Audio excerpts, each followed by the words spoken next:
How to run your own inflation experiment in the comforts of your home. You don't even need a PhD. You don't even need to get out of the house. You just sit there in your chair, grab your laptop, and you can run your own experiment without anyone else telling you what to do. All right, so let's go on this. First of all, let's define what inflation is.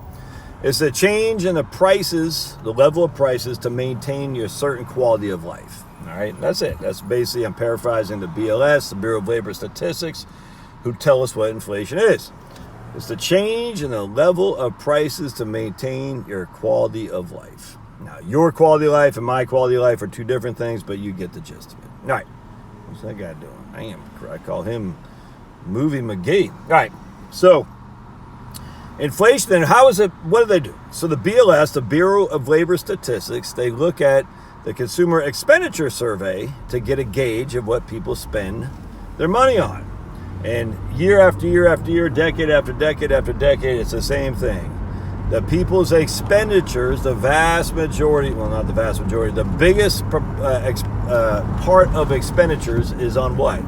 Is on housing, shelter, fuel, household goods, and maintenance. The vast, again, I don't want to say the majority, it's not, but it's about 40 to 45%, give or take, depending on what CPI thing you're using.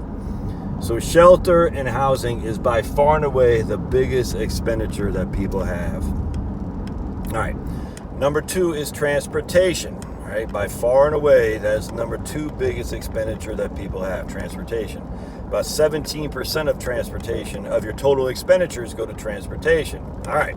And what does that consist of? Well, obviously, maintenance of your vehicle, the gasoline, but also the biggest component of transportation is, you'll be surprised, the buying and purchasing or leasing of a new or used vehicle, a new to used vehicle. All right, so here's my question. Here's my question. All right, so we have transportation and housing are by far and away your two biggest expenditures. Those are more than half of your total expenditures, according to the Consumer Expenditure Survey.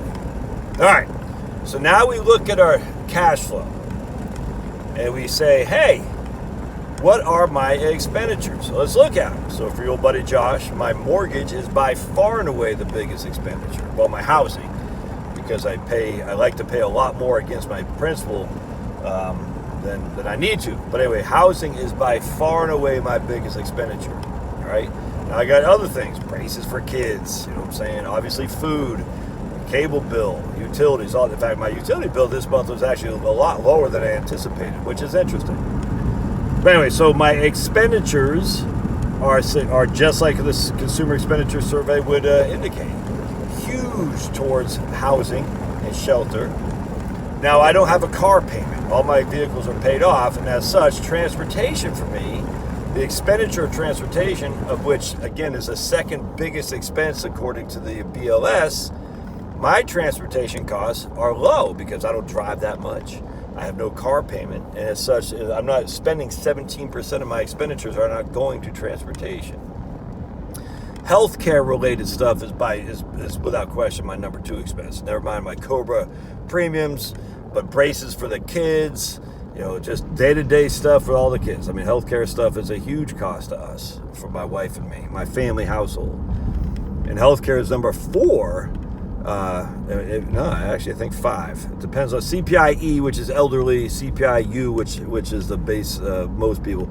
I can't remember where healthcare comes off the top of my head. It's either 4 or 5, though. All right, apparel, food, healthcare, transportation, housing. Well, we don't really have that. Well, I guess with our kids, we have a lot of apparel. But for me, I literally have a shirt I'm wearing right now and pants I'm wearing right now that are 5 years old. All right, excuse me. I don't spend that much on apparel. I just don't. My wife doesn't spend that much on apparel. Now, we do for the kids, but not for us. All right, and that's one of the top 5 expenditures. All right, so then we have education and communication is another one. Well, education, my kids are in school, but once the kids are out of school, there is no education. Communication would consist of cell phone, your internet, and all that stuff.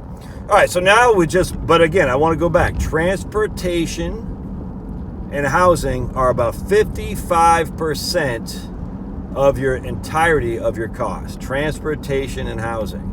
So now look at your expenditures. from this today, from 6 months ago, and from last year? Has your transportation costs gone up? I bet not. I bet not, because if you have a transportation cost, i.e. the bulk of that is for buying or leasing a car, you're probably doing it on a fixed rate. If your cars are paid off, the transportation cost relative to CPI is very, very minimal.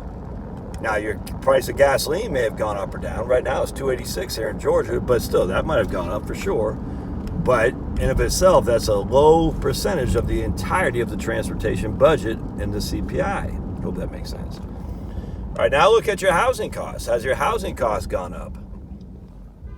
Dude, has your housing costs gone up? Because again, housing costs are the biggest component of CPI. And you look at your expenditures, and yes, your expenditures are significant towards your mortgage, property taxes, homeowners insurance, and all that. But has it actually gone up? Mine hasn't. My mortgage, my bills are the same. My expenditures on household maintenance and operations have gone up, yes. That's only 5% of total CPI. My expenditures on fuel and that kind of thing for household electricity and stuff, actually it's just household fuel like to heat and cool your home and stuff, that has gone up. But again, that again is only 5% of the entirety of the housing budget allowance of CPI. So if I look at my actual expenditures on housing, it certainly isn't gone up relative to the component of how much housing is relative to CPI. CPI is 40% for housing, but my mortgage is fixed. I have no increase in my mortgage. My transportation costs are fixed because I don't have a car loan. And even if I did, it's fixed. So you look at your total expenditures and you say, how much has my total expenditures increased? That would be a better gauge of your CPI. So for me, my total expenditures on the biggest things haven't. Now, healthcare has gone up, I grant you. But for me, my biggest expenditures are fixed because it's housing. By far and away, my biggest bill is housing. And, some of that because I choose to pay more on my mortgage than I need to because I want this sucker paid off in 5 years. Hasn't gone up. So why would I say my CPI, my inflation is whatever they say, when in fact, if I actually look at my expenditures haven't gone up by that because the biggest expenditure I have by far is my housing, and my housing costs haven't gone up. Why would I use a CPI number? Now, if you want to use your true CPI for you specifically, you look at your cost, your expenditures. Like Jill from Indiana said, her expenditures have gone up by 12% or something like that. Well, because she doesn't spend that much money, because she has no mortgage, right? And she has no transportation costs because she's retired, she doesn't drive that much, and she's debt-free. So her expenditures are quite low as they are. So even if they went up 10% or 12% or whatever, it's still low because she's debt-free relative to the income she has coming in particularly. So let's just say, though, you're not debt-free. You're like, well, I spend $100,000 a year, of which $40,000 is going to transportation and mortgage. Has that $40,000 increased at all? No. Okay, so you subtract that from your total CPI. It doesn't make any sense.